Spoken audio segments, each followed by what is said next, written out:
ముక్తిర్నో శతకోటి జన్మ సుకృతి పుణ్యేది విధానం. ఇప్పుడు మనం చర్చించుకునేటటువంటి సబ్జెక్ట్ ఏమిటంటే మోక్షం కోసం. అంటే ముక్తి కావాలి అంటే ఏమేమి అర్హతలు ఉంటే ముక్తి లభించదో దానికి సంబంధించినటువంటి విషయాలన్నీ చెప్పడం జరిగింది. ఈ భూమి మీద 84 లక్షల రకాల జీవరాశులు, అందులో నరజన్మ దుర్లభం. మనిషి జన్మ, నరజన్మ అంటే మనిషి జన్మ దుర్లభం. అటువంటి మనిషి జన్మలలో కొంచెం అంటే పురుషుడుగా పుట్టడం ఇంకా విశేషం. ఆ పురుషుడుగా పుట్టినటువంటి వాళ్ళలో విప్రత అంటే విప్రులుగా పుట్టడం ఇంకా విశేషం. విప్రులుగా కంటే వైదిక మార్గ పరత, వైదిక మార్గంలో ప్రవేశించడం ఇంకా విశేషం. ఆ వైదిక మార్గంలో ఉన్నటువంటి వాళ్ళ కంటే విద్వత్వం అంటే పండితుడు, విద్వత్వం అంటే ఆవులు మొదలైనటువంటి వాళ్ళు జన్మ ఇంకా గొప్పది. కానీ ఆత్మానాత్మ వివేచనం చేసేటటువంటి వాడు అందరికంటే గొప్ప. ఆత్మానాత్మ వివేచనం చేసేటటువంటి వాళ్ళ కంటే స్వానుభవో బ్రహ్మాత్మనా సంస్థితి అంటే గురువు దగ్గర ఉపదేశం పొంది సాధన చేసి స్వయంగా స్వానుభవం పొందినటువంటి వారి జన్మ ఇంకా ఇంకా చాలా విశేషమైనటువంటిది. అలాంటిది ముక్తిర్నో శతకోటి జన్మ చుక్కితే పుణ్యై వినా విలభ్యతే. 100 కోట్ల జన్మలలో ఎప్పుడో గాని రాదట అలాంటి జన్మ, మోక్షం పొందినటువంటి జన్మ. మానవ జన్మ అనేటువంటిది ఎంత గొప్పదో వివరించడం జరిగింది. ఈ రకంగా దుర్లభం దైవేత దైవానుగ్రహ చేత ఇవన్నీ కూడా దైవానుగ్రహం లేకుండా మనిషి జన్మ రావడం కానీ, గురువు లభించడం కానీ, మోక్షం పొందాలనేటువంటి కోరిక పుట్టడం కానీ ఇవన్నీ కూడా దైవానుగ్రహం లేకుండా కలగవు అని మనం ముందు చెప్పుకున్నటువంటి పాఠాల యొక్క శాస్త్రం. ఈ రకంగా తెలుసుకుని ఆత్మానాత్మ వివేచన చేసి మోక్షం పొందడానికి సంబంధించినటువంటి జ్ఞానాన్ని సంపాదించుకుని దానికి సంబంధించినటువంటి సాధన చెయ్యాలి. చేత ఏది నిత్యమో ఏది అనిత్యమో దాని గురించి వివేచన చేయటమే ఆత్మానాత్మ వివేకము అంటారు. అంటే ఆదౌ నిత్యానిత్య వస్తు వివేక అంటే ఏది పోతుందో, ఏది ఉంటుందో, ఏది నశిస్తుందో, ఏది నశించదో దానికి సంబంధమైనటువంటి విషయాన్ని స్పష్టంగా తెలుసుకోవాలి. ఆదౌ నిత్యానిత్య వస్తు వివేక పరిగణితే ఇహమూత్ర ఫలభోగ వేదాగ తదనంతరం. అంటే సమాధి షట్కం అంటారు.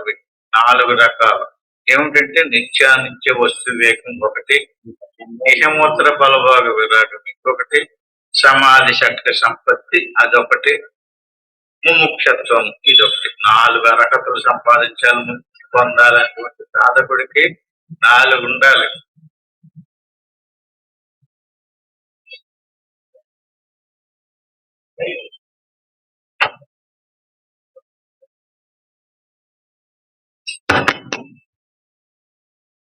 చేత నిత్యానిత్య వస్తు వివేకము, ఇహమూత్రార్థ ఫలభోగ విరాగము, సమాధి షట్క సంపత్తి, ముముక్షత్వం అనేటువంటి 4 అర్హతలు సంపాదించుకున్నటువంటి వాడికి గురువు చెప్పేటటువంటి బోధ అర్థమవుతుంది, అలాగే సాధన చిత్తిస్తుంది.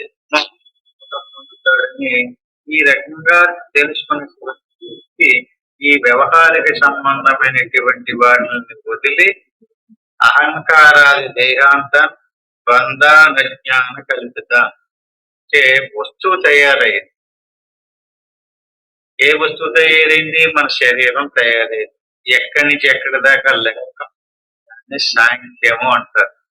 శరీరం ఇదొక సెక్షన్.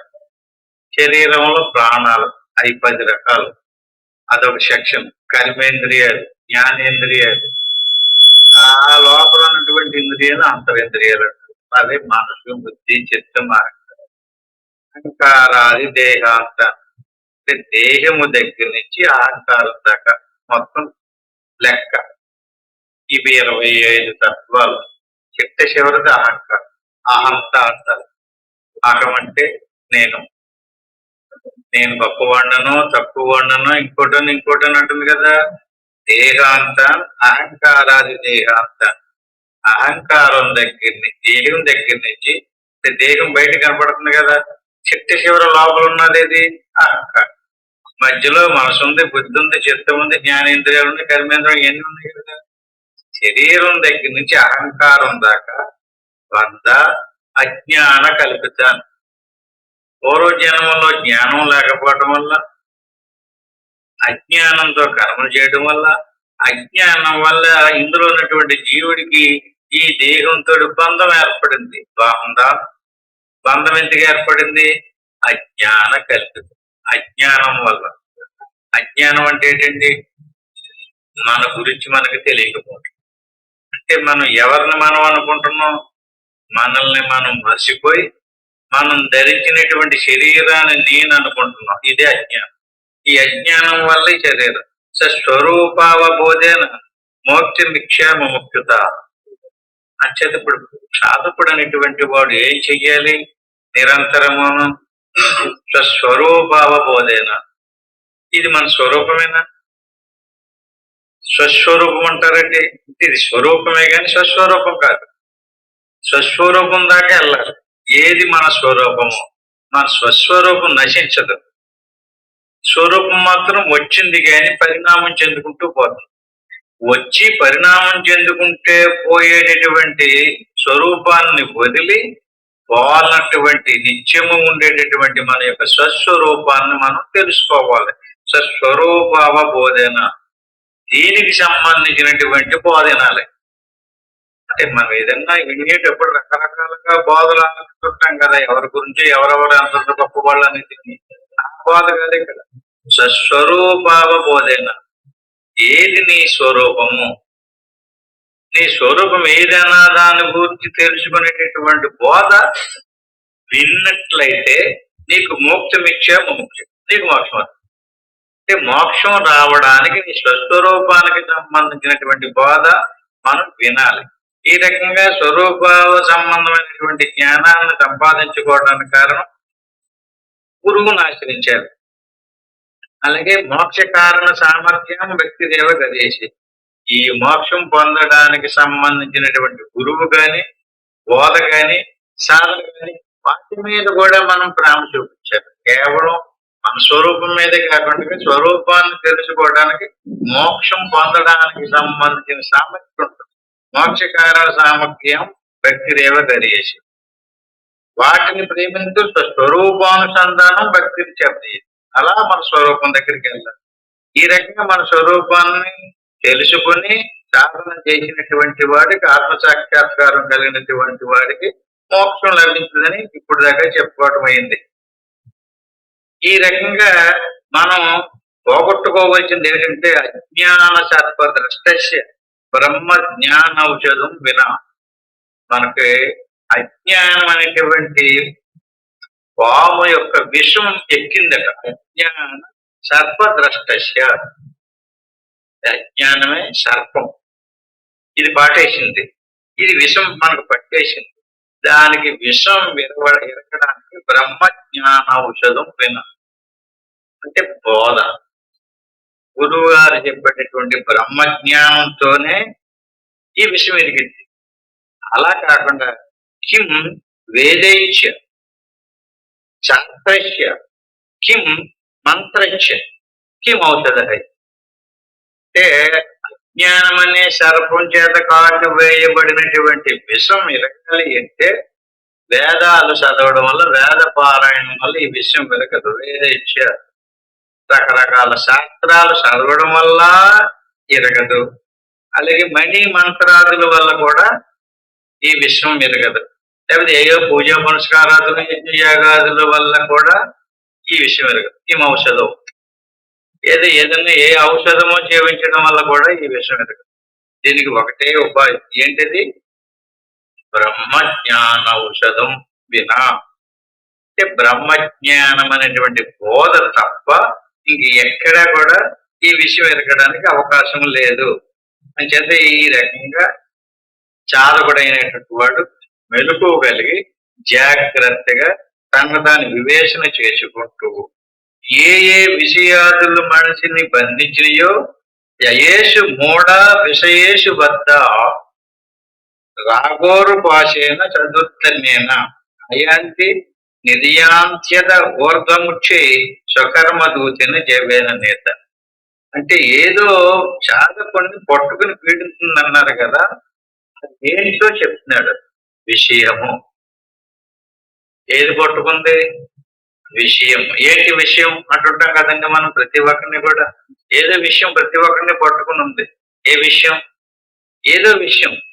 ఏ విషయం అంటే విషయాలు 5: శబ్ద, స్పర్శ, రూప, రస, గంధములు.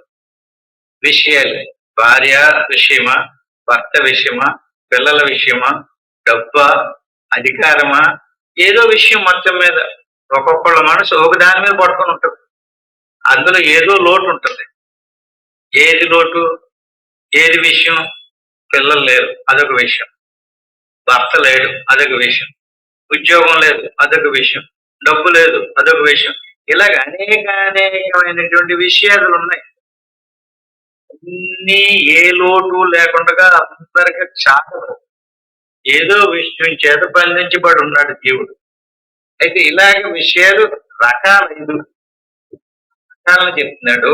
శబ్దాది పంచవిరేవ పంచ పంచత్వ మాపు గుణేన భర్త భృంగ మాతంగ పతంగమేన భృంగ నరహ పంచ విరంచితైకిం. అంటే అభినము అంటే లేడి. లేడిని బంధించడానికి శబ్దాలను ఉపయోగించి లేడి పట్టుకుంటాడు. శబ్దానికి అంటే సంగీతానికి లేడి లొంగి. సంగీతం తెచ్చి మీకు సంగీతం బట్టి మనం కూడా మా పట్టు మూసిన అలాగా ఆలోచిస్తాం కదా సంగీతం. అతి మాదిరి లేడికి శబ్ద ప్రీతి, శబ్దముల ప్రీతి. చక్కగా సంగీతాన్ని ఉపయోగిస్తే లేడి వశమైపోయి మనిషి వచ్చిన చేత పారిపోకుండా దొరికేస్తుంది. అది వాడికి తెలుసు. చక్కగా ఊదుతాడు అనమాట. ఊదినప్పుడు ఆ సంగీతానికి అది దొరికిపోతుంది. అది నాకు శబ్ద ప్రీతి. అంటే శబ్దములు ఎన్ని రకాలు? పారాయణులు ఇవన్నీ కూడా సంగీతము, పాటలు, పద్యాలు ఇవన్నీ కూడా శబ్ద ప్రీతే. ఆ ప్రీతి కూడా మనకుందా? లేడికి ఒకటే ప్రీతి, వీడికి శబ్ద ప్రీతి కూడా ఉంది. శబ్ద ప్రీతి ఒకటే లేదు, ఇంకొక ప్రీతి కూడా ఉంది. ఇంకొక ప్రీతి ఏంటి? స్పర్శ ప్రీతి. ఏనుగుకి స్పర్శ ప్రీతి. ఏనుగుని బంధించడానికి ఇంకొక ఏనుగుని పొయ్యి తీసి అక్కడ పెడతారు. ఆ ఏనుగుని చూసి ఏనుగు బరువున ఆ ఏనుగుని కలనాక బరుగెడతాడు. అది వదిలిపడి ఒక 6 రోజుల దాకా తిండి పెట్టకుండా బలహీనం అయిపోయి దగ్గర చేసి అప్పుడు ఏనుగు తీసుకొచ్చి పట్టుకుంటారు. మన సర్కస్లో ఏనుగులన్నీ అయ్యి అలా తెచ్చిపెట్టుకున్నాయి. అంటే ఏనుగుకి స్పర్శ ప్రీతి, స్పర్శకు ఏనుగు బంధించబడుతుంది. ఇంకా పతంగం అంటే బెడత. బెడతకి రూపప్రీతి. మిడతలో చూడండి, లైట్ వెలిగించినప్పుడు దీపారాధన చేసినప్పుడు దీపాల కడకు వచ్చేసి ఆ తెలుగును చూసి అందరూ పడిపోయి రెక్కలు కాల్చుకుని చచ్చిపోతారు. రూపాన్ని చూసేటప్పుడు రూపాన్ని ఆకర్షించబడుతుంది. ఏది? మిడత. అలాగే మేనం అంటే శాప. శాపకి రసప్రీతి. రస అంటే ఋషి. చేపను పట్టుకోవడానికి ఆ గాలానికి చిన్న ఎర్ర కుచ్చి నీటిలో పెడతాడు. ఆ రుచికి బంధించబడి అదేదో తినేస్తున్నారని చెప్పేసి దాన్ని దేన్ని? గాలం ముళ్ళుని. అప్పుడు ముళ్ళు కంఠాన్ని పుచ్చుకుంటారు, లాగేస్తాడు, చేపను బంధించేస్తాడు. ఇంకొకటి భృంగం అంటే తుమ్మెద. తుమ్మెదకు గంధ ప్రీతి.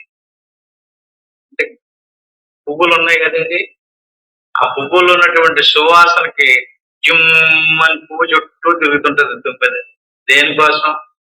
అందుకున్నటువంటి సువాసనకి. ఆ సువాసనకి అది ఏ సువాసనకు బంధించబడుతుంది?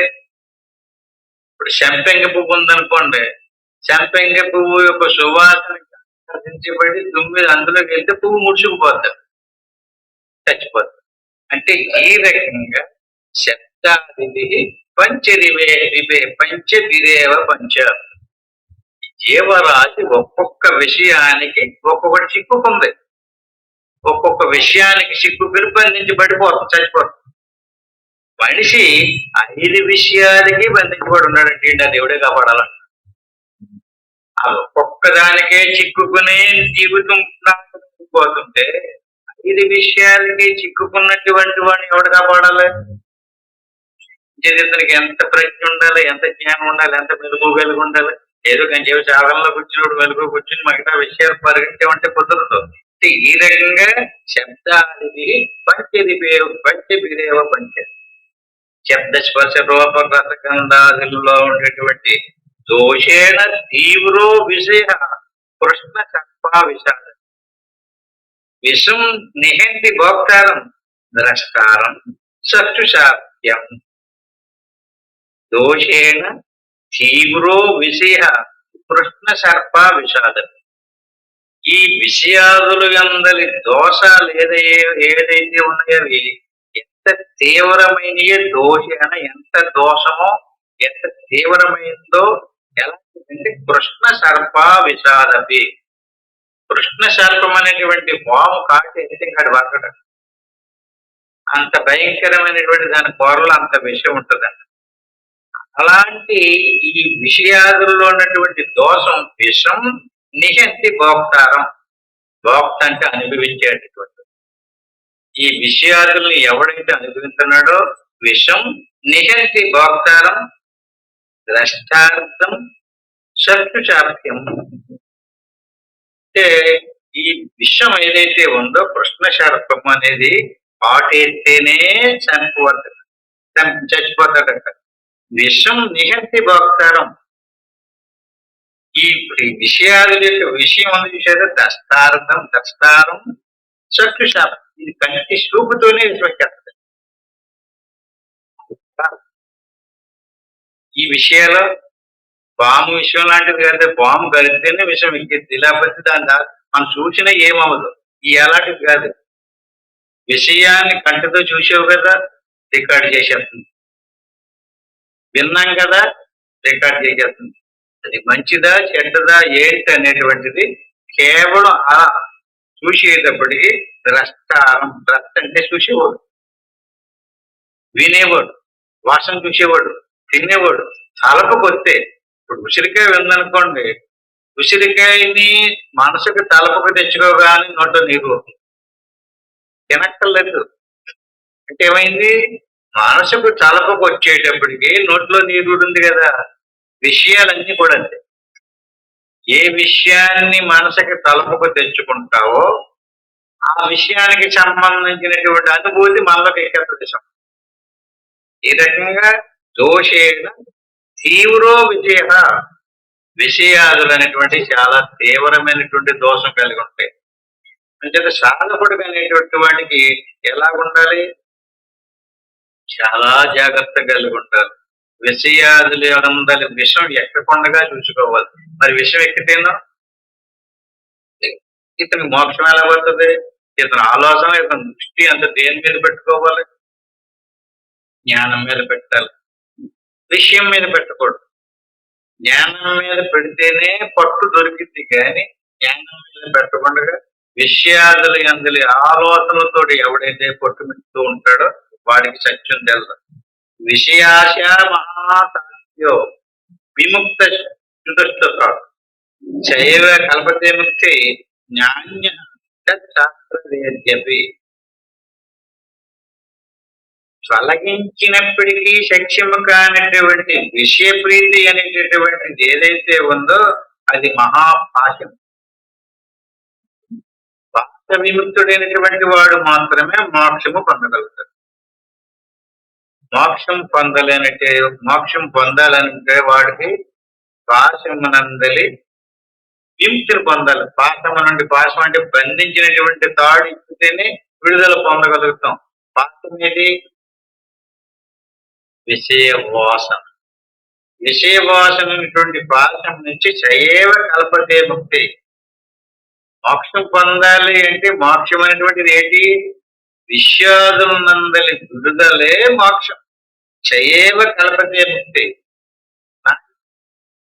శాస్త్ర చెప్పి నేను వేదాలు చదివాను, ఉపనిషత్తులు చదివాను, పురాణాలు చదివాను, సత్శాస్త్రాలు చదివాను, చట్టదర్శనాలు చదివాను, అష్టాదశ పురాణాలు చదివాను అంటే సత్శాస్త్ర చెప్పి దానివల్ల మోక్షం. అది అవుతుంటే శాస్త్రాలు చదువుతుంటే కంఠస్థం అవుతుంది. సంగీతం నేర్చుకుంటే సంగీతం పాటలు పాడతాం, కంఠస్థమైంది.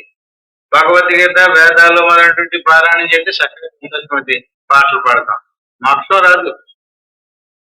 అలాగే పూజలు యజ్ఞాలు యాగాలు చేస్తే దానికి సంబంధించిన ఫలితం వస్తుందే కానీ ఏం కావాలి నీకు? మోక్షం కావాలంటే ఏ విషయవాదన నేను బంధించిందో ఆ విషయాదులందలి వైరాగ్యం రావాలి. ఆత్మ మీద, స్వస్వరూపం మీద ప్రీతి కలగాలి. దేవుడికి జీవుడికి ఉండే సంబంధం తెలుసుకుని దేవుడి మీద మనకి భక్తి కలగాలి. వాక్యంలో ఉన్నటువంటి దేవుడిని చిన్నగా తీసుకెళ్లి లోపల ఆత్మస్వరూపంగా ధ్యానం చేయాలి.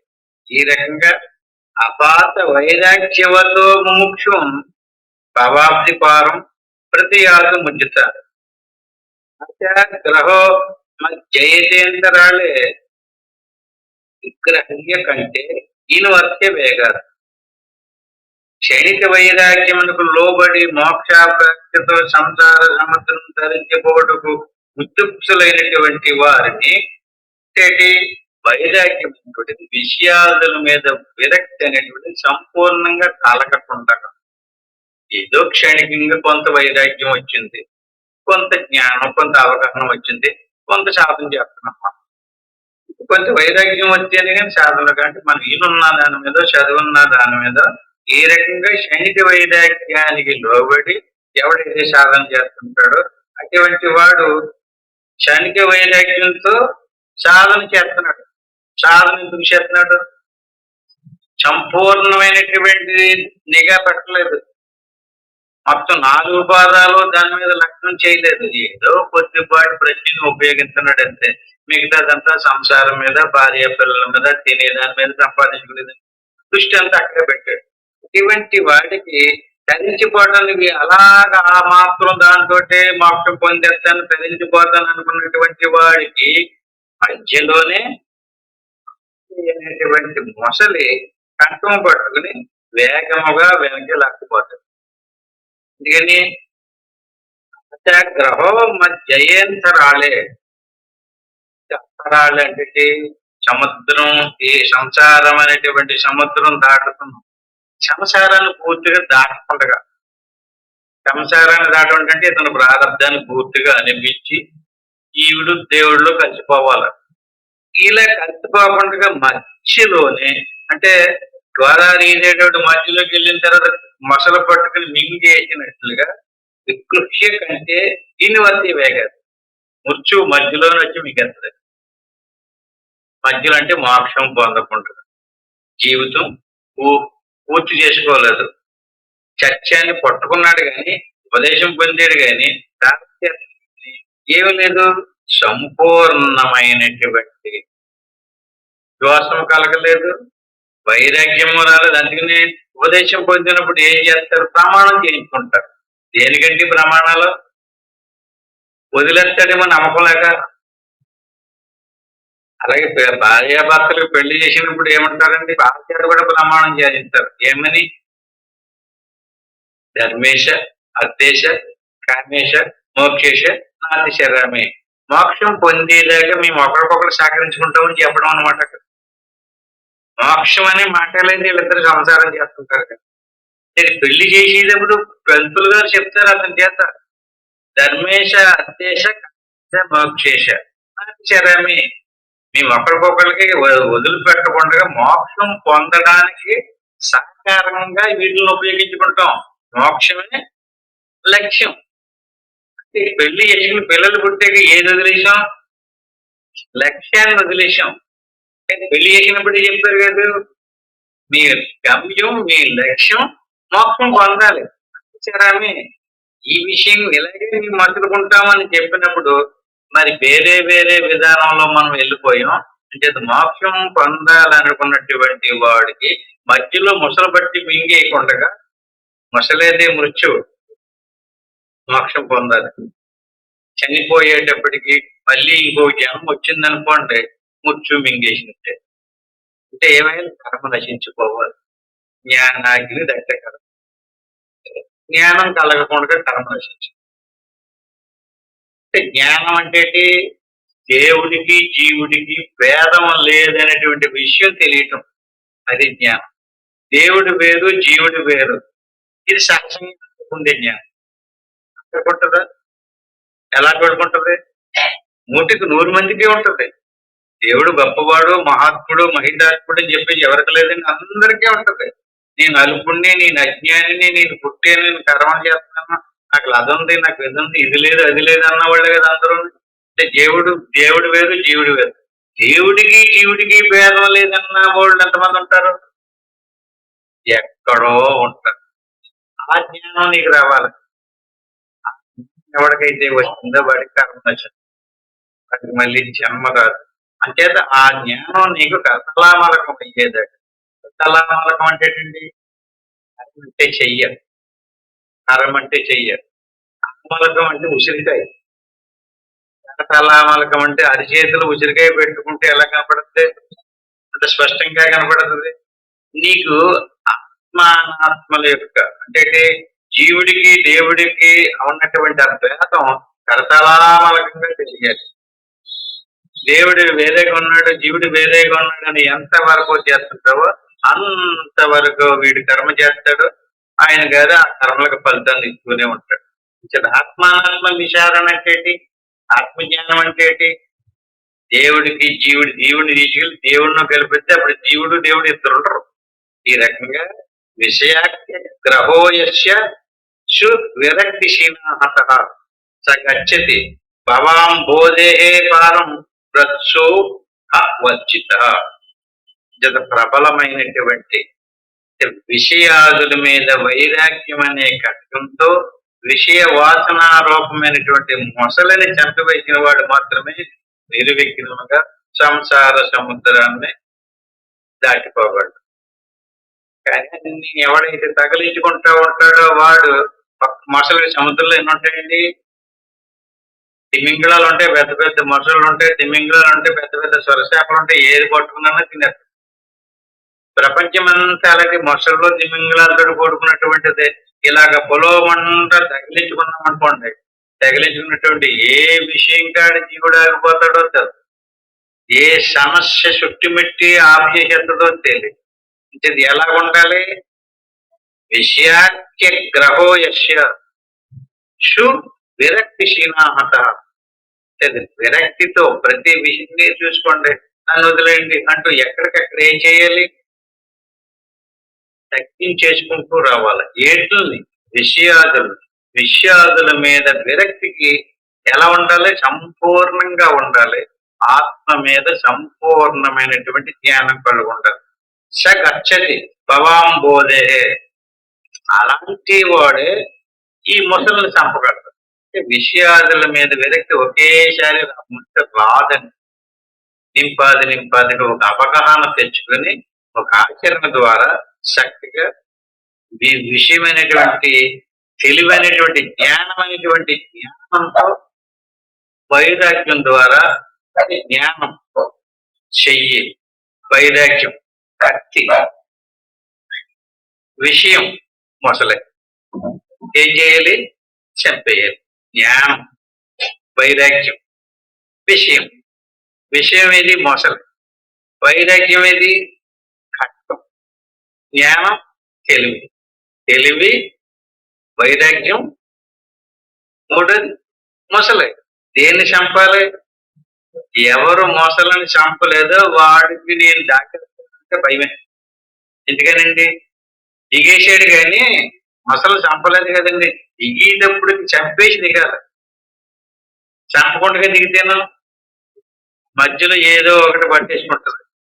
ఏది పట్టుకుంటుందో తెలదు, ఎన్ని ఉన్నాయో తెలదు, ఎలాంటి ఉన్నాయో తెలియదు. సముద్రంలో ఇది అది కాదు, అనేకమైనటువంటి భయంకరమైనవి ఉంటాయి. వాటిలన్నిటిని కూడా ఇతను జయించి వెళ్ళాలి.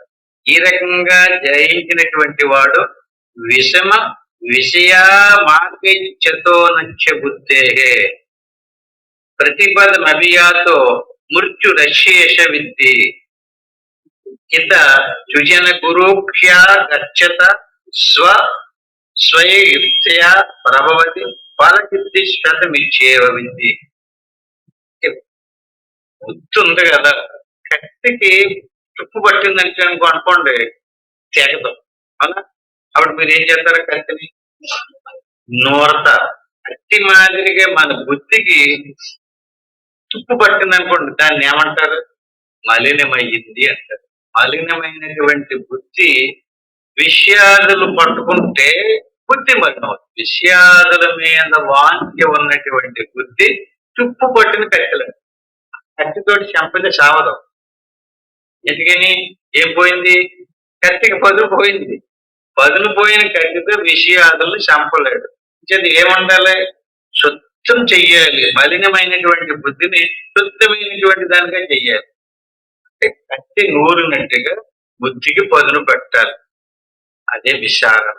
ఈ రకంగా విచారణ చేసినటువంటి వాడు మలిని బుద్ధిని పోగొట్టుకుని శుద్ధమైనటువంటి బుద్ధిని ఎవడైతే చేసుకున్నాడో వాడే ధరించగలుగుతాడు. కానీ మలినమైనటువంటి బుద్ధితో పయనించే వారిని పదమని అంటే తుప్పు పట్టినటువంటి కత్తితోటి ఎవడైతే చంపడానికి చూసాడు వాడు వల్ల అది చంపలేదు, అదే తిరిగాడు. ఎలా చంపుతాదో అట్టి మాదిరిగా మలినమైనటువంటి తీక్షణమైనటువంటి శుద్ధమైనటువంటి బుద్ధి కాకుండా మలినమైన బుద్ధితో ఎవడైతే సాధన చేస్తున్నాడో, ఎవడైతే వింటున్నాడో, ఎవడైతే అభ్యాసం చేస్తున్నాడో అటువంటి వాడిని పదమను మృత్యు వెంబడించునే ఉండదు.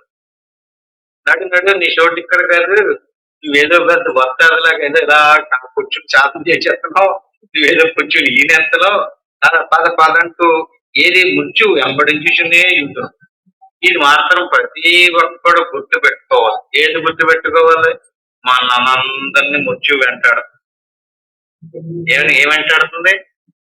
మృత్యు ఏ సమయంలో ఎప్పుడు తీసుకుపోతారో తెలియదు. మనకి భయం లేదు. ఏదో అవనిద్దరు ఏదో జరగనిద్దరు అంటున్నాడు. నిజం తెలిస్తే ఎంత తప్పలాడిపోతాడండి. ఏది ముఖ్యము, ఏది ఇంపార్ట్? జ్ఞానం ఇంపార్ట్, సత్యం ఇంపార్ట్, సాధన ఇంపార్ట్, మోక్షం పొందడం అనేది ఇంపార్ట్. మానవ జన్మ అనేది మెల్లి వచ్చేది ఏమీ కాదు. ఎన్నో కోటాను కోట్ల జన్మలలో చేసుకున్నటువంటి సుకృత విశేషం వల్ల మానవ జన్మలు. అలాంటి మానవ జన్మలోకి వచ్చి విషయాదులను తగిలించుకుని అటేపికి ఊపిసలాడుతున్నాం అనుకోండి, చేత ఏం చేస్తుంది? మృత్యు వెంబడించిన మాట మరవకూడదు.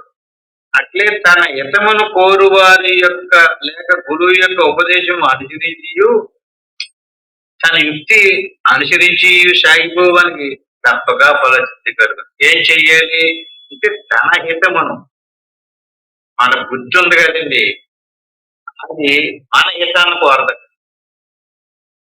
ఏంటి మన హితం అంటే? మనకి ఇష్టమైనటువంటిది. మనకి ఇష్టమైనది ఏదండి? విషయాలు. అంచేత మనకి ఇష్టమైనటువంటి విషయాల మీదకి బుద్ధి లాక్కుపోతూ ఉంటుంది.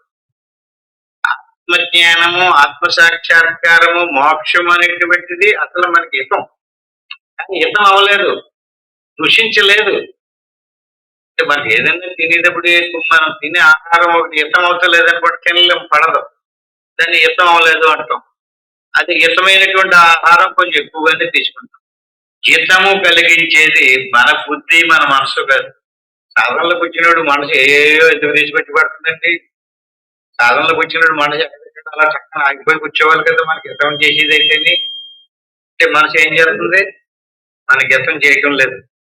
ఎవరిని తీసుకొచ్చి పెడుతుంది? కూతుర్నో, మనవడాలను, మనవడనో, డబ్బునో, ఉద్యోగాన్నో, ఊరో ఓడో, ఇల్లు ఓకలు ఏదో తీసుకొచ్చి పెడుతుంది.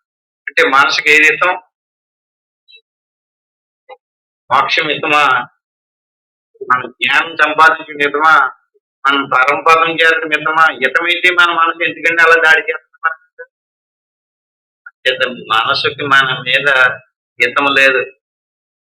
మనసుకి మన శరీరం మీద హితం, శరీరానికి సంబంధించిన భార్య బిడ్డల మీద హితం, డబ్బు బంగారం వస్తువులు కులము గోత్రము వాటి మీద ఇష్టం, వాటి మీద హితం. అంతేగాని మన స్వరూపం మీద హితం లేదండి. అంచేది ఇప్పుడు మన మనసు మనకి ఎవరు? శత్రువు, మిత్రురాలు కాదు, శత్రువు, పరమశత్రువు. ఎవరు? మన మనసే, మన బుద్ధే, మన చిత్త అహంకారాలే ఈ మనకు సహకరించవు. అంటే హితము కలిగించేటటువంటి వాడు గురువు. హిత సృజన గురువాక్యాహ. హితము కలిగించేవాడు ఎవరండి? ఇంతమంది కిందకి మన మనసే మనకి హితం కలిగించలేదు కదా. గురువు గారు ఎవరండి? మన హితాన్ని కోరేవాడు గురువు. చేత హిత సృజన గురుభ్య ఖర్చిత చయుక్త. చేత గురువు గారు నీకు ఎలా హితం కలిగిందా అలా మార్చి మార్చి చెప్తుంటాడు ఉపమానాలు. ఇవాళ ఒకలా చెప్తాడు, రేపు ఇంకోలా చెప్తాడు, రేపు ఇంకోలా చెప్తాడు. ఏంటండి కర్మ? చూడండి, శాస్త్రం చెప్తుంది ఇది ఎన్నదే 83 రోజుల మన మనసుకే మన హితం కాదు. నిజానికి మన భార్యకి మన హితమా? చేసుకున్న వాళ్ళు అలాగే ఇవాళ సత్సంగానికి వెళ్తున్నాను అన్నాడు అనుకో, ఎల్లులే ఇవాళ ఎందుకు ఊరుకోమాట. మన భార్య వెళ్ళొస్తాడు, ఏదో మోక్షం కోసం ప్రయత్నం చేస్తున్నాడని చెప్పేసి హితకరంగా అతను సంకరిస్తాడా? కొన్ని భార్యకి సంకరిస్తాడా? పిల్లలు ఇస్తారా? ఎవరిస్తారో ఆలోచించండి. వాళ్ళందరూ శత్రువులే.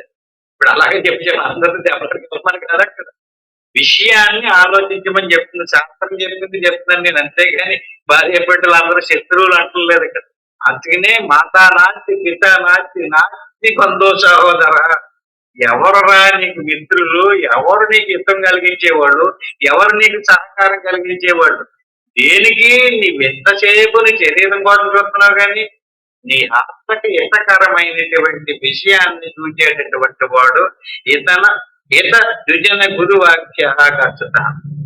నీ స్వరూపంలో ప్రవేశించి నువ్వు అక్కడ అది పొందేలా గురువు గారు నీకు సులభమైనటువంటి సుఖకరమైనటువంటి హితకరమైనటువంటి మాటలు చెప్పుతూ స్వచ్ఛయుక్త్య. అంటే నీకు ఎక్కుతూ లేదనుకోండి, ఎలా చెప్తే ఎక్కుతుంది? ఇంకా తేలికపరిచి ఇంకా తేలికపరిచి ఇంకా తేలికపరిచి ప్రభవతి ఫలసిద్ధి తచ్చమిచ్చేవ విద్య. ప్రభవతి అంటే ప్రభవితి అంటే దాని మీద నీకు కోరిక కలిగిస్తారు. దాన్ని పొంది ఉంటే నీకు ఇంత ప్రయోజనం కలిగింది, ఇంత లాభం కలిగింది అంటుంటే కోరిక పడుతుందేమో అని. చంటి పిల్లలకి మందు వేసేటప్పుడు తెల్ల అంటది, ఇది చాలా రుచిగా ఉంటది, నోరు చేప నా మాత్ర వేసుకోని అంటుంటే తల్లి ఏం చేస్తుంటది? చాలా బాగుంటుంది, ఇదేం బాగోదు అనుకోకు, చాలా భలేగా ఉంటుంది, ఒక్కసారి నోట్లో పెట్టుకుంటే తెలుస్తుంది అంటారు. అబద్ధమే కదా అది. అంటే మాయ చేసి కోరిక పుట్టింటుంది. భక్తి మాదిరిగా ప్రభవతి ఫలసిద్ధి, అతనికి ఫలాన్ని చిత్తించడానికి ప్రబలంగా ప్రభవతి ప్రకాశవంతంగా చెప్తాడు. ప్రభవతి ఫలసిద్ధి సత్య విక్షేప విద్య. నీ అంతట నీకు ఆ సత్యం ఏంటో తెలిసి వచ్చేలాగేస్తాడు. అలా బతిమాలక్కర్లేదు. తనంతగా అతనికి ఇది సత్యం అని తెలిసిందనుకోండి, ఇవాళ సత్సంగానికి రాలేదంటే ఆట అడగక్కర్లేదు, ఇవాళ సత్సంగం చెప్పలేదేటండి బాబు అని చెప్పి అతను అడుగుతాడు. ఈయన గారు సత్సంగానికి ఎందుకు రాలేదు, చెత్త ఆడగానికి ఉంది అని ఇతను బతిమాలు అడుగుతున్నాడు కదా. చెప్పడం మానేకండి బాబు, ఇవాళ మీకు ఆ సత్సంగం వదిలిచేది అతను బతిమాలని చెప్తుంది. ఇది ఈ జనం ఏంటి? ఎందుకని ఏమి లేదు, బతిమాలి ఎవరి కోసం అంటే ఇక్కడ శాస్త్రమే హితము కలిగించేటటువంటి వాడు గురువు. భార్య పిల్లలు దేహానికి హితం కలిగించి భర్త మీద ప్రేమ ఉండదు, ఆవిడ బాగా చూస్తాడని ప్రేమించదంటే. భార్య కూడా అంతే, భర్త కూడా అంతే. వాళ్ళు బాగా పిల్లలు కూడా బాగా చూస్తారు, బాగా పెంచుదని చెప్పేసి ఎవరిదంతా మాయే, మోసమేదంతా కూడా మాయలో చిక్కుకున్నాడంతే. చేత విషయ మార్గేచ్ఛతో నశ్య బుద్ధే ప్రతిపదమభియాతో మృత్యుంజశేష విద్ధి ఇతజన గురువాక్యాలక్ష్యత తస్య యుక్తి ఫలభవతి ఫలసిద్ధి తచ్చమిచ్చేవ విద్ధి. ఈ రకంగా మోక్షస్య కాంచ యదివైతవాస్తి. ఇలా పదే పదే పదే సత్సంగాలంటే ఏంటంతగానే మోక్షస్య కాంచ యదివైతవాస్తి. మోక్షం పొందాలనేటువంటి కాంతి కలిగించడమే సత్సంగం యొక్క లక్ష్యం. అంటే మోక్షం ఇచ్చేయడం కాదు, కలిగించాలి, కోరిక పుట్టించాలి. మోక్షస్య కాంచ యదివైతవాస్తి ధ్వజాది దూరా ద్వితీయాన్ విషంజత పీయూష వక్తోష దయాఖ్యమాఖ్యవ ప్రశాంతిదాం తీర్భజ నిత్యమాదరాదు. చేత ఎవడికైతే మోక్షం పొందాలనేటువంటి ఉందో అలా కలిగినటువంటి వాడు విషయమును ఆదించిపోయి రెండు చెప్తారు. నీకు మోక్షం కలిగించినాడు కదా, ఇంకొకటి కూడా కలిగించినాడు. ఏమని? ఏ విషయాదులైతే నీకు మోక్షానికి ప్రతిబంధకాలుగా ఉన్నాయో ఆ విషయాదులకు దూరంగా ఉండమని. విషయాల్లో చిక్కుకుంటుంటాం. ఏ విషయం అంటే ఆ విషయం ఈ విషయం అంటే అనేక రకాలైనటువంటి విషయాలలో చిక్కుకుంటుంటాం. అంటే మోక్షం మీద కాంతి కలిగించడం ఒక శక్తి. మోక్షం పొందడానికి ఏ విషయాలు బంధకారిగా ఉంటున్నాయో ఆ విషయానికి నింపాదిగా తప్పించుకొని దానికి దూరంగా ఉండమని, వాటిని ఎలా తప్పించుకోవాలో దానికి సంబంధించినటువంటి ధ్వజాది దూరా విషం జరహ. ఈ విషయం ఎలాగైతే ఆరోగ్యాన్ని పాడు చేస్తుందో అట్టి మాదిరిగా విషయాదులు ఎలాగైతే హాని కలిగిస్తాయో దానికి సంబంధించినటువంటి దాన్ని కూడా బోధిస్తారు. అంటే రెండు విషయాదులు. ఒకటి మోక్షం పొందడానికి కాంక్షణ కలిగించడము, మోక్షం పొందడానికి సంబంధించినటువంటి విషయాదులకి నిన్ను దూరంగా పెట్టడం, ఆ విషయాదులు నిన్ను వదలడం. పీయూష వత్తోష దయాక్షమార్చవ ప్రశాంతి తాం తీర్భజ నిత్యమాదరాదు. ఈ రకంగా ఏ మోక్షం పొందడానికి కాంక్ష కలిగినటువంటి విషయాదులను వదిలిన తర్వాత ఇంకొకటి పీయూష వత్తోష దయా క్షమా ఆక్షవం ప్రశాంతిదాం తీర్భజ నిత్యమాదర. అంటే కొంతమంది స్నేహితులను సమకూర్చుకోవాలి. స్నేహితులు అంటే ఏంటి? సంతోషము, దయ, క్షమ, సహనము, సరళ స్వభావము, శమము, సమము మొదలైనటువంటి గుణాలు సంపాదించు. మనం ఎలాగైతే సంసారం బాగా వృద్ధి చెందడానికి సంబంధించినటువంటి ఈ ఇల్లు, ఆ ఇంట్లో ఉన్నటువంటి వస్తువులు, పరికరాలు అన్ని ఉంటే ఎలా సుఖంగా జీవించగలుగుతామంటాము, అట్టి మాదిరిగా మోక్షం పొందాలనుకున్నటువంటి వాడికి కొన్ని వదలాలి, కొన్ని సమకూర్చుకోవాలి. ఏమేమి సమకూర్చుకోవాలి? శమము, దమము, ఉపరతి, తితిక్ష, సమాధానము మొదలైనటువంటి శుభ గుణాలని సంపాదించుకోవాలి. విషయాదులు అనేటువంటి వాటిని దూరంగానూ పెట్టాలి. మోక్షస్య కాంక్ష యద్వైతవాది. అంటే మోక్షం మీద కాంక్ష కలిగించుకోవాలి, విషయాదులకి దూరంగా ఉండాలి. మూడోది ఇప్పుడు చెప్పినటువంటి శుభ లక్షణాలను కలిగించేటటువంటి, శుభాన్ని కలిగించేటటువంటి గుణాలని కూడా సంపాదించుకోవాలి. ఈ రకంగా అనుక్షణం పరివృత్య మనాది విద్యాకృత బంధ మోక్షణ దేహ పరార్థోయ ముముష్య శోషేణ స్వమైనేన హంతే. ఈ రకంగా ఎప్పుడు ఉండాలండి ఈ లక్షణాలు కలిగి? ఏ సమయంలోని? 24 గంటలు ఇదే భావన ఉండాలి. ఈ శ్లోకాలను వచ్చేవారని చెప్పుకుందాం, ఇంతతోటి ముగించుకుందాం. అది సత్యం. ఆత్మ బంధువులారా, ఇప్పటి వరకు మనం చెప్పుకున్నటువంటి అన్ని వాటిల్లోని కూడా నేరుగా ఏది దేవుడో ఏది కాదో అలా సాధన చేసుకుంటూ వెళ్ళిపోతున్నామే కానీ ఏది వదలాలో ఈవేళ చాలా స్పష్టంగా ఎంతెంత ప్రమాదకరం కలిగింతాయో, ఏ విషయాదులు మనకి విషంతోటి సమానమో, ఏది మృత్యువుతోటి సమానమో అయన్నీ చెప్పుకున్నాం. అయన్నాటిల మీద విరక్తి కలిగి ఏయి మనకి మంచి కలిగితాయో అవి కూడా చెప్పుకున్నాం. ఇయన్నీ వీటిల్ని వదులుకుని, వీటిని సంపాదించుకొని సాధన, సత్సంగం ఇవన్నీ కూడా మోక్షానికి కారణం.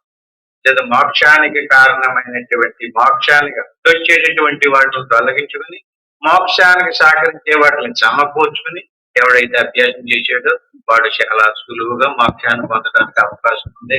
లేదా అటువంటి విషయాలన్నీ కూడా మనం ఇక్కడ చెప్పుకున్నాం. కానీ ఇప్పుడు మనం ఏ విషయాలైతే చెప్పుకున్నామో ఆ విషయాల యొక్క భావనలో, ఆ జ్ఞానంలో ఉండి చక్కగా కొంతసేపు ధ్యానంలో ఉందాం.